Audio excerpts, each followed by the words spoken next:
we are both producers and consumers at the same time, because we consume content, but we create it as well. We create our own live streams, we create our blogs, we upload our photos on Instagram. And when we join forces, we create peer-to-peer networks. We must collaborate. We create such wonderful things as Wikipedia or Mozilla Firefox, or collaborating with live streaming, etc., etc. And getting back to the British Parliament and to Napoleon, what happened? What would happen if they decided to join us today? If they decided to ask us to participate in the challenge? It would be crowdsourcing. Now, to put it simply, it is an act of outsourcing to large groups of internet users, to online communities.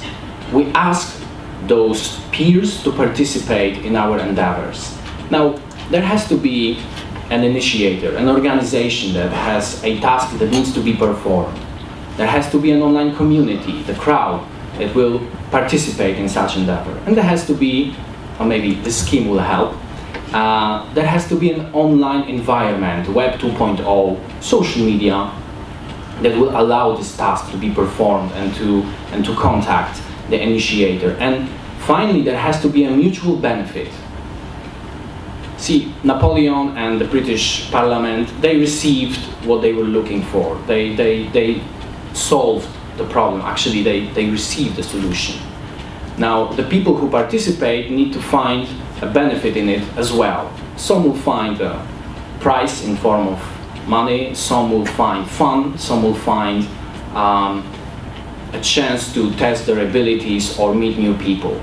But there has to be a mutual benefit.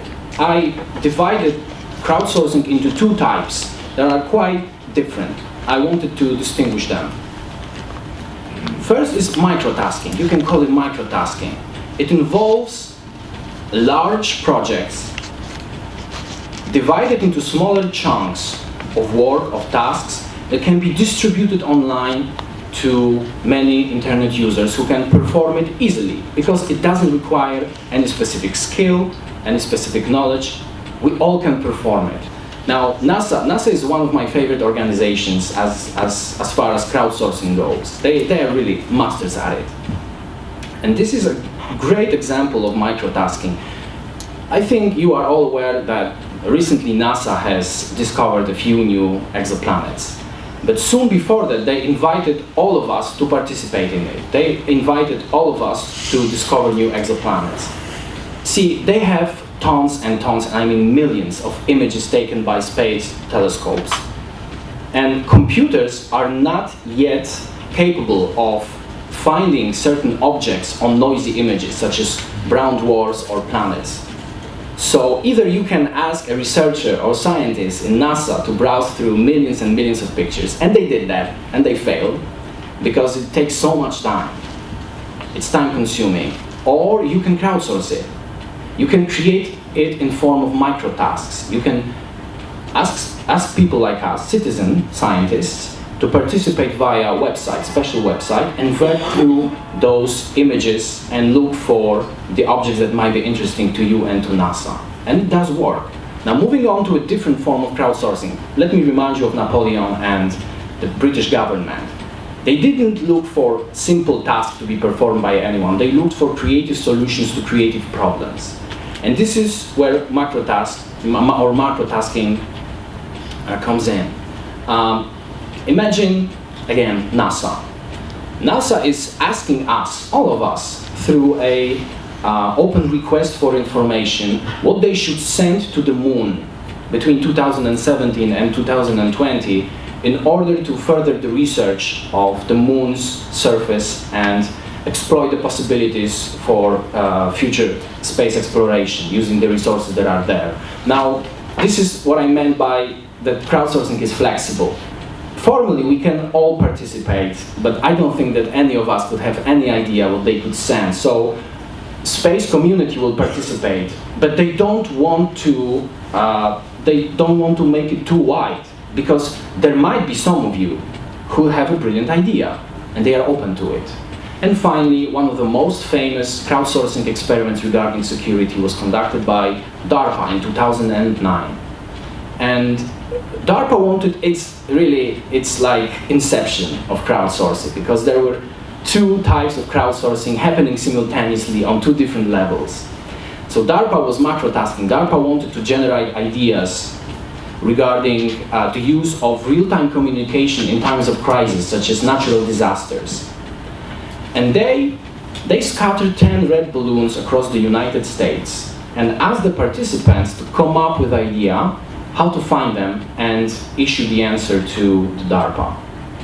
Now, there were two winning strategies because DARPA was surprised. It was resolved in 9 hours. They expect 9 days. It was resolved in 9 hours. And the people who took part in competition used crowdsourcing as well, but they used microtasking. One of the winning strategies was the people who use multi-level marketing strategy. They promised to divide the price for the people who invited others in order to find it via social media. And the other strategy also involved social media, and they created a new website that invited people to participate with the promise that they will use their price in order to fund charities. So DARPA was crowdsourcing, the contestants were crowdsourcing, and the insights were immense. And it was 2009, and DARPA since then was only exploring more and more, further and further crowdsourcing possibilities. Now, about the future of crowdsourced security, I'm leaving you with 3 examples or 3 thoughts. There is a few days ago I read about a chatbot that can be used via Messenger that will inform you about security information in your local area. But you can also use it to inform or anonymously report on any security matters or anything wrong that is happening around you. Now imagine thousands of people using it at once in your local area. And there is Intellipedia. There is a great project that has existed since 2008. It was created by, I think, Chris Rasmussen. It's a Wikipedia for spies. It was meant to actually commence collaboration between very different intelligence agencies in the United States. And it did its job well. But the idea of Chris Rasmussen was to open it for the people like us, the people who are, well, maybe some of us are non-professionals regarding intelligence matters. And some of the content could be crowdsourced. We wouldn't have the access to certain information, but we could participate in giving a context. And it still might happen. It's still possible.